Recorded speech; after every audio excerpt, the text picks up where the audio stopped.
नमस्ते दोस्तों, कैसे हैं आप सब।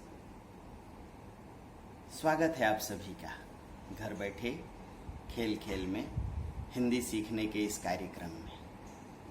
दोस्तों, राज्य स्तरीय परीक्षाओं में देखा जाए तो उत्तर प्रदेश आयोग, राजस्थान पीसीएस आरएस में, एमपी पीसीएस में, बिहार पीसीएस में, झारखंड पीसीएस, उत्तराखंड पीसीएस, इन सभी राज्य स्तरीय परीक्षाओं में सामान्य हिंदी का एक प्रश्न पत्र अति महत्वपूर्ण होता जा रहा है और लगभग अब सभी राज्यों में इनके अंक आपकी सफलता पर सबसे अधिक प्रभाव डाल रहे हैं। तो क्यों ना ऐसा किया जाए कि इनके अंतर्गत जो भी मुद्दे पूछे जाते हैं उन पर हम एक सटीक तैयारी कर लें, उन्हें रटने की कोई आवश्यकता न पड़े, उनकी सभी बातों को हम आत्मसात कर लें, जीवन शैली से जोड़ लें, तो रटने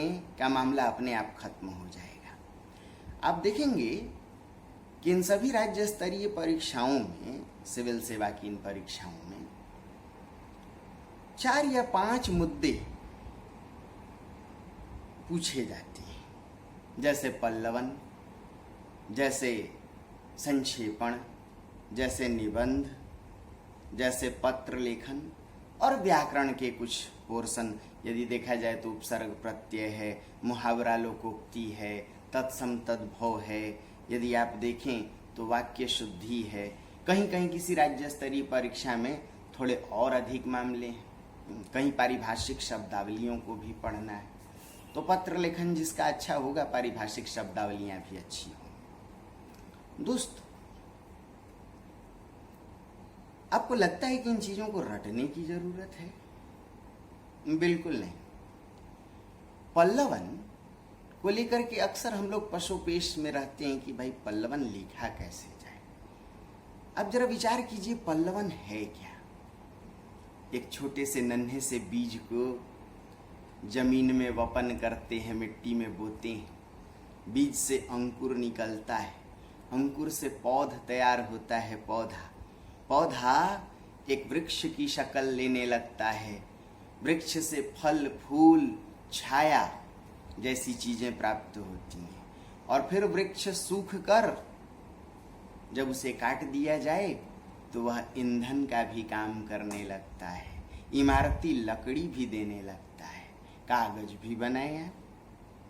यानी एक पेड़ तब सार्थक है जब पंथी को छाया भी मिले और उससे फल भी मिले। बीज से इस पेड़ का बनना, उसका छतनार छायादार वृक्ष, फलदार वृक्ष बनना ही पल्लवन की प्रक्रिया है, एम्प्लीफिकेशन, बृहदीकरण। तो ये करेंगे कैसे?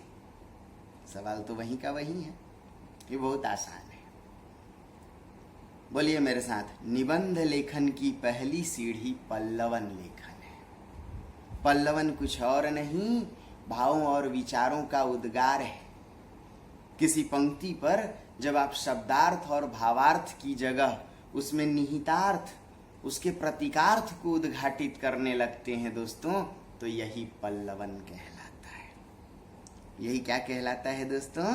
पल्लवन कहलाता है। दोस्तों, जरा समझिए, कोई पंक्ति उठाते हैं, जैसे मान लीजिए आपने देखा होगा कि महत्वाकांक्षा के मोती निष्ठुरता की सीपी में अच्छी तरह पलते हैं, या जैसे नर और नारी मरते जन्मते हैं, देश नहीं मरता, राष्ट्र नहीं मरता, जैसे एकता में बल है, जैसे हम प्राकृतिक, हम मानवीय नियमों पर तो नियंत्रण लगा सकते हैं, प्राकृतिक नियमों पर नहीं। प्रकृति दुर्जीव है। जैसे नारी केवल श्रद्धा है, जैसे नारी पुरुष से उतनी ही श्रेष्ठ है जितना प्रकाश अंधकार से। आप देखिएगा कि ये सभी पल्लवन की पंक्तियां किसी निबंध का अंग है।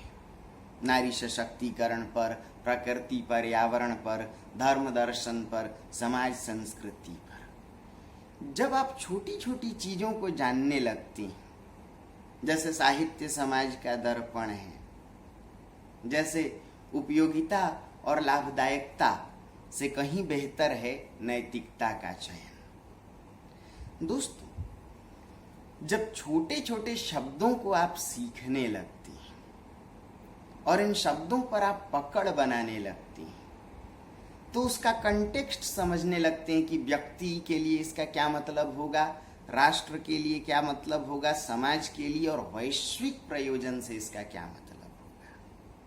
कैसे? चलिए छोटे छोटे एक दो शब्द को लेते। महत्वाकांक्षा, क्या इसका मतलब है? बोलिए मेरे साथ। व्यक्ति जब अपनी इच्छाओं को समाज की इच्छाओं पर महत्व देने लगे तो इसे महत्वाकांक्षा कहते हैं। यानी समाज को जूते की नोक पर रखना, अपने स्वार्थ की सिद्धि करना ही आप आत्म केंद्रित दृष्टिकोण कह लें, व्यक्तिवादी दृष्टिकोण कह लें, अस्तित्ववादी दृष्टिकोण कह लें, या उसे ही महत्वाकांक्षा, एम्बिशन कह लें। तो ये महत्वाकांक्षा आई कहां से? दोस्तों, मध्यम वर्ग से महत्वाकांक्षा का जन्म हुआ। पूंजीवाद के आने से नवजागरण परक चेतना, अंग्रेजी शिक्षा, उद्योगवाद और महानगरीकरण का प्रसार हुआ। फिर से, पूंजीवाद के आने से उद्योगवाद, महानगरीकरण, यंत्रवाद आदि का प्रसार हुआ। इसने एक नए वर्ग को जन्म दिया, मध्यम वर्ग। यह मध्यम वर्ग पूरी तरह अवसरवादी और महत्वाकांक्षी निकला। यह पढ़ लिख गया, इसने अंग्रेजियत में अपने को रंग लिया, यह अंग्रेजी शिक्षा से जुड़कर, वैश्विक ज्ञान विज्ञान से जुड़ करके यह समझ पाया कि अब संयुक्त पारिवारिक व्यवस्था में कुछ रखा नहीं है, ग्रामीण पुरानी मान्यताओं परंपराओं में कुछ रखा नहीं है, इसलिए इसने महानगरीकरण को महत्व दिया। तो ये मध्यम वर्ग घोर अवसरवादी, अपने से मतलब रखने वाला, आत्म केंद्रित, सेल्फ सेंटर्ड और अपनी इच्छाओं को समाज की इच्छाओं पर महत्व देने वाला, महत्वाकांक्षी। मध्यम वर्ग की अवसरवादिता और महत्वाकांक्षा ने व्यक्ति को जन्म दिया।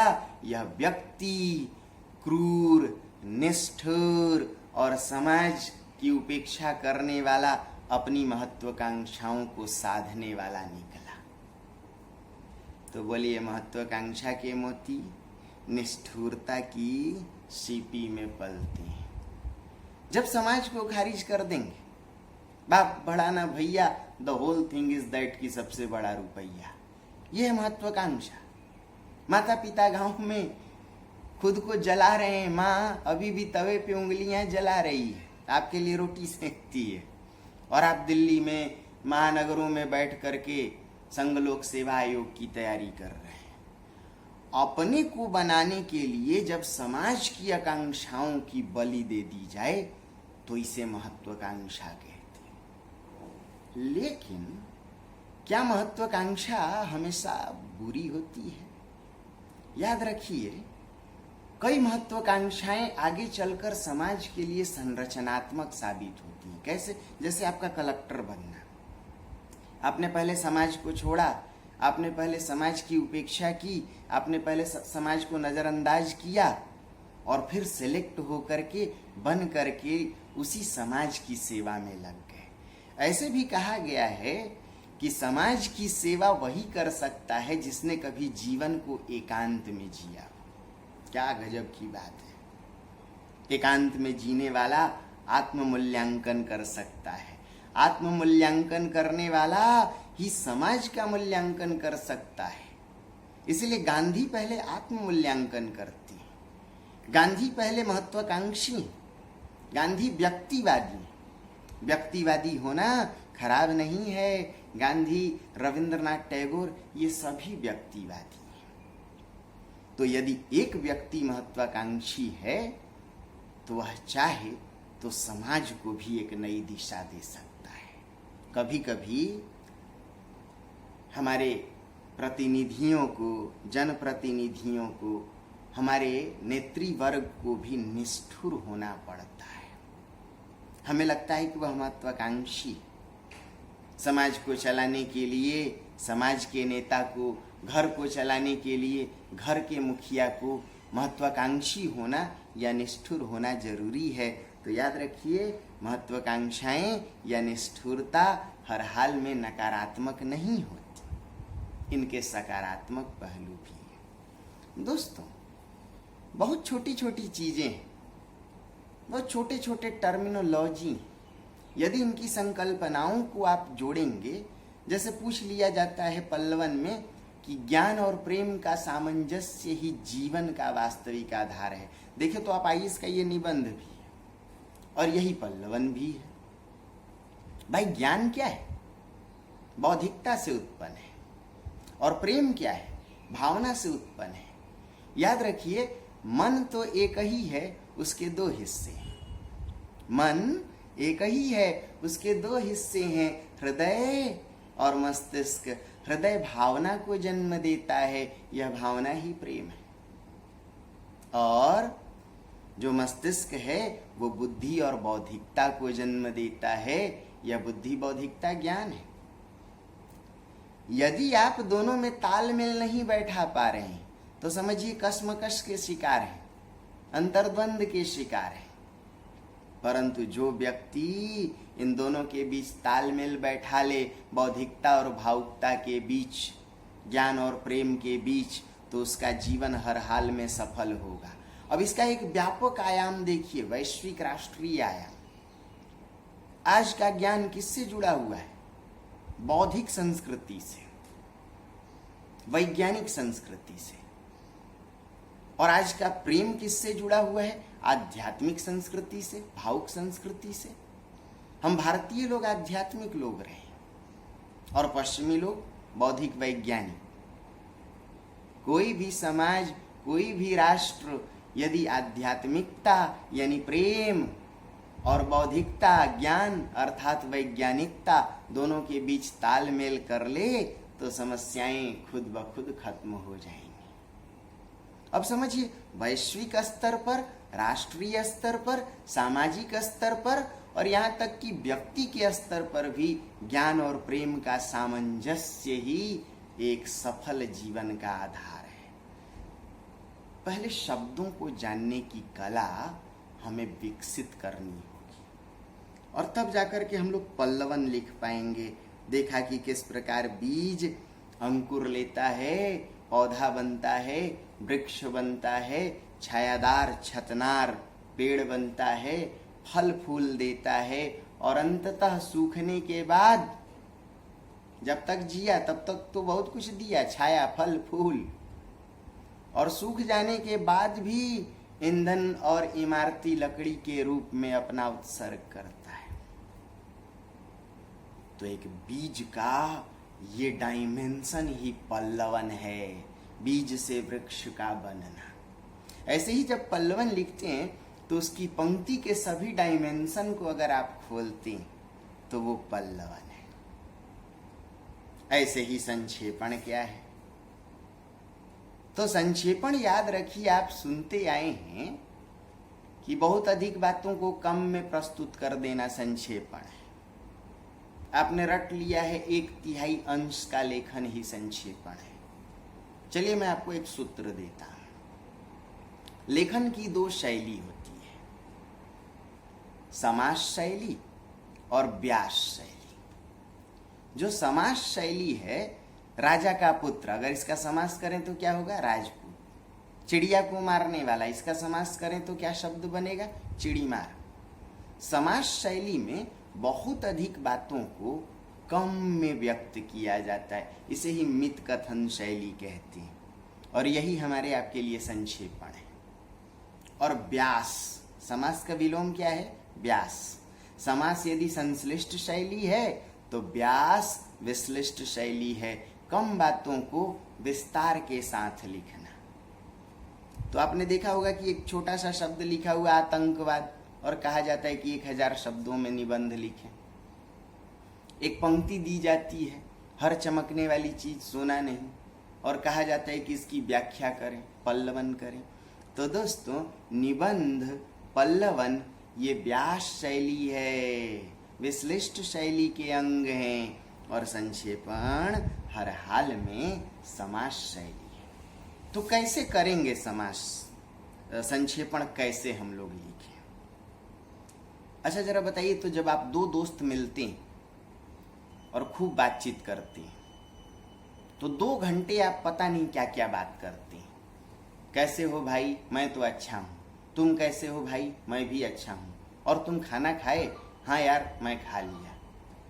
याद रखिए, 2 दोस्तों के बातचीत को उत्तम पुरुष शैली और मध्यम पुरुष शैली में हम लोग देखते हैं। इससे बात खींच करके लंबी हो जाती है, तू मैं अक्सर मामला लंबा हो जाता है। यदि तुम और मैं को, मध्यम पुरुष और उत्तम पुरुष को अन्य पुरुष शैली में व्यक्त किया जाए तो बात छोटी हो जाती है। कैसे? आप 2 घंटे 2 दोस्त बात किए, तुम और मैं, हम और तुम और मैं जो मिल जाते तो हम बन जाते, वो है ना गाना, हम और तुम जो मिल जाते। दोस्तों, इस मध्यम और उत्तम पुरुष शैली को जैसे ही आप अन्य पुरुष शैली में व्यक्त करते हैं तो एक तीसरा व्यक्ति लिखता है, 2 दोस्त मिले, दोनों कुशल क्षेम पूछे। दोनों ने एक दूसरे का हालचाल पूछा, एक दूसरे के लिए भोजन का प्रस्ताव दिया। 2 घंटे आप लोग मिलकर के जो बातचीत किए, उत्तम पुरुष और मध्यम पुरुष में, उसे अन्य पुरुष ने एक पंक्ति में निपटा दिया। तो बोलिए मेरे साथ, संक्षेपण का पहला नियम अन्य पुरुष शैली है। कौन सी शैली है? अपने आप बात छोटी हो जाएगी। जैसे मान लीजिए आप खूब बातचीत कर रहे हैं, एक दूसरे को किस्सा कहानी सुना रहे हैं, तो संक्षेपण का जो दूसरा नियम है वह कथात्मक शैली है। और कथात्मक हमेशा दूसरा व्यक्ति कथा सुनाता है, किस्सा गोई की शैली। पूरी बात नहीं, सिर्फ एक गांधी जी थे या गांधी जी ने देश को सब कुछ समर्पित किया, उन्होंने अपने जीवन को देश पर समर्पित किया, सत्य, न्याय, अहिंसा और सत्याग्रह के आदर्शों से देश को जोड़ा। यदि गांधी जी अपनी खुद कथा सुनाने बैठे तो लंबा समय लगेगा, लेकिन हम और आप मात्र 10 लाइन में निपटा देते हैं। तो एक अच्छे संक्षेपण की पहचान है कि वह अन्य पुरुष शैली में हो, उसमें उत्तम पुरुष मध्यम पुरुष ना हो। तीसरी बात की जो संक्षेपण है उसमें संवाद नहीं होना चाहिए। मान लीजिए गद्य का बड़ा सा हिस्सा है, उसमें संवाद है। कैसे हो तुम? मैं अच्छा हूं। महात्मा गांधी ने गोखले को कहा या रविंद्रनाथ टैगोर ने गांधी को कहा। ये जो संवाद है आप में, ये संवाद संक्षेपण में हट जाना चाहिए। एक अच्छे संक्षेपण में मुहावरा और लोकोक्ति का प्रयोग नहीं होना चाहिए। एक अच्छे संक्षेपण में तथ्य, तिथि, तारीख आदि का प्रयोग नहीं होना चाहिए। तो संक्षेपण के भी कुछ मूलभूत नियम हैं। जैसे पल्लवन में शब्दों की संकल्पना को जानने की आवश्यकता है, शब्द कहाँ से जन्मे, ऐसे ही संक्षेपण में भी आपको यह जानना पड़ेगा कि कैसे बात छोटी करें। आपने सुना होगा अनेक शब्दों के बदले एक शब्द। जैसे मान लीजिए कोई कहता है कि महात्मा गांधी दूर दूर तक की बातों को समझने वाले थे तथा जनता के प्रति हमेशा संवेदनशील थे। अब इतनी लंबी चौड़ी बात को अगर अनेक शब्दों के बदले एक शब्द आपको आता है तो आप संक्षेपण करने में माहिर हैं। कैसे? महात्मा गांधी दूरदर्शी और संवेदनशील थे। हो गया बढ़िया संक्षेपण। अरे हाँ या ना दोस्तों, पल्लवन और संक्षेपण के अलावा निबंध, तो निबंध पर हर रोज हम लोग काम कर रहे हैं। आप देखते जाएंगे उस टॉपिक को, साधना यस के चैनल को भी खोलेंगे, यूट्यूब चैनल को, तो हर रोज उस पर कोई ना कोई निबंध डालता रहता हूँ। ऐसे भी आप हिंदी साहित्य को सुनते हैं तो निबंध आपका तैयार होता रहता है। और जैसा कि अभी बताया कि पल्लवन ही निबंध की पृष्ठभूमि है। अब है दोस्तों सबसे गंभीर विकट टॉपिक, पत्र लेखन। वास्तव में पत्रालेखन है, पत्र आलेखन। वास्तव में वह पत्र प्रारूप है, लेटर ड्राफ्टिंग। जब कहीं ऐसा शब्द मिले प्रारूप या आलेख, तो समझिए वह सामान्य लेख नहीं, वह आलेख है।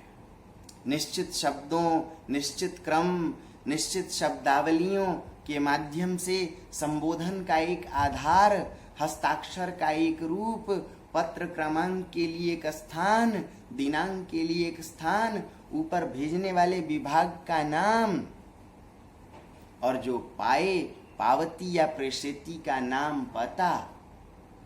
यदि सबका एक निश्चित क्रम हो तो ऐसे क्रमबद्ध पत्रों को पत्रालेखन या पत्र प्रारूप कहते हैं। सरकारी कामकाज या राजकाज के प्रयोग के लिए कार्यालयों, मंत्रालयों, विभागों के बीच, अधिकारियों के बीच, सरकार और अधिकारियों के बीच, कर्मचारियों अधिकारी के बीच, केंद्र और राज्य सरकारों के बीच, राज्य और राज्य सरकारों के बीच, जब राजकाज के लिए, सरकारी कामकाज के लिए, प्रशासनिक प्रयोजन के लिए पत्र व्यवहार हो, उस पत्र में निश्चित शब्दावलियां हों, पारिभाषिक शब्द हों। कैसे शब्द हों? पारिभाषिक शब्द हों, उनका एक निश्चित क्रम हो, उनका एक निश्चित टेबल हो, तो ऐसे पत्र को पत्रालेखन या पत्र प्रारूप। आप ऐसे समझिए, सरकारी आदेश की भाषा, कार्यालयीय पत्र की भाषा, इसे ही आप और हम प्रयोजन मूलक हिंदी भी कहते हैं। सरकारी कामकाज, सरकारी प्रयोजन से, सरकारी सरोकारों से। जब अशोक ने 14 बृहद शिलालेख लिखवाए, तो वास्तव में शिलालेख नहीं, शिला आलेख है। नहीं बात समझ में आई?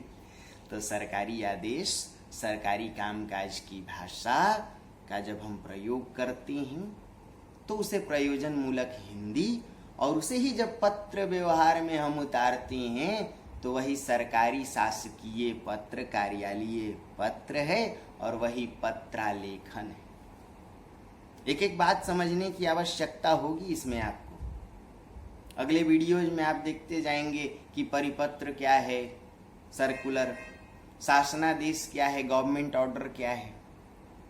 फिर आप देखेंगे कि अधिसूचना क्या है, नोटिफिकेशन क्या है, अनुस्मारक क्या है, रिमाइंडर क्या है, अर्ध सरकारी पत्र, डेमी ऑफिशियल लेटर क्या है, पृष्ठांकन प्रतिलिपि किसे कहते, इंडोर्समेंट क्या है। तो एक एक करके इन बातों को समझने की आवश्यकता होगी और आपके समय की आवश्यकता होगी। जिस सोर्स, जिस माध्यम से हम इन चीजों को बताने की कोशिश करेंगे, आप उसको फॉलो कीजिएगा। दोस्तों, अब आते हैं व्याकरण की बातों पर। तो व्याकरण अपने आप में मैथमेटिकल है। साधना आईएएस के यूट्यूब चैनल पर भी हर रोज व्याकरण के मुद्दे डाले जाते हैं, आप उनको देख सकती हैं। और यदि पूरे विस्तार से देखना है तो हम आपको बताएंगे कि किस माध्यम का, किस चैनल का आप चयन करें कि ये सभी बातें आप विस्तार से देखें, ये समझें। व्याकरण बहुत सिंपल है। कई बार आप सोचते हैं कि भाई तत्सम तद्भव कैसे करें। आइए एक दो छोटे नियम देखें। तत्सम शब्दों में जो शब्द का पहला स्वर है वह छोटा होता है, और तद्भव में शब्द का पहला स्वर बड़ा होता है। देखिए, हस्त, ह में अ की मात्रा है, लेकिन तद्भव में हाथ। बात समझ में आ रही है? तत्सम में शब्द का पहला स्वर छोटा होता है और तद्भव में शब्द का पहला स्वर बड़ा होता है। हस्त से हाथ। देखिए मित्र, म में छोटी की मात्रा, तद्भव में मीत। देखिए पुत्र, प में छोटे उ की मात्रा, तद्भव में पूत। कुछ बात समझ में आ रही? कर्म, देखिए तत्सम है, लेकिन तद्भव में काम, क में अ की मात्रा, क में आ की मात्रा। पुत्र, प में छोटे ऊ की मात्रा, तद्भव में पूत, बड़े ऊ की मात्रा। तो तत्सम में शब्द का पहला स्वर छोटा ह्रस्व होता है, तद्भव में दीर्घया बड़ा होता है। ऐसे ही कई नियम हैं, उन नियमों के नाम हैं क्षतिपूर्ति, दीर्घीकरण, अल्प्राण का महाप्राणीकरण, महाप्राण का ह परिवर्तन, अकारण अनुनासिकता। लेकिन इसके लिए समय की आवश्यकता है दोस्तों। जब आप समय देंगे तो इन चीजों को सीखेंगे। इन्हें हड़बड़ा के सीखने की जरूरत नहीं, ये चीजें जीवन भर काम आती हैं। ऐसे जब आप संधि नियम को मेरे साथ देखने की कोशिश करेंगे तो सर से सारा बोझ खत्म हो जाएगा। समास क्या है, संधि क्या है। तो आप बने रहें, मेहनत करते रहें, चैनल को सब्सक्राइब भी कर लें, धीरे धीरे चीज़ों को सीखते रहें। सामान्य हिंदी बहुत महत्वपूर्ण है, उसके एक एक मुद्दे को आप रटने की कोशिश ना करें, संकल्पनाओं को समझें। मैं उम्मीद करता हूं कि आप कभी असफल नहीं होंगे, मायूस नहीं होंगे। ढेर सारी शुभकामनाएं। मस्त रहें, स्वस्थ रहें, व्यस्त रहें। नमस्ते दोस्तों।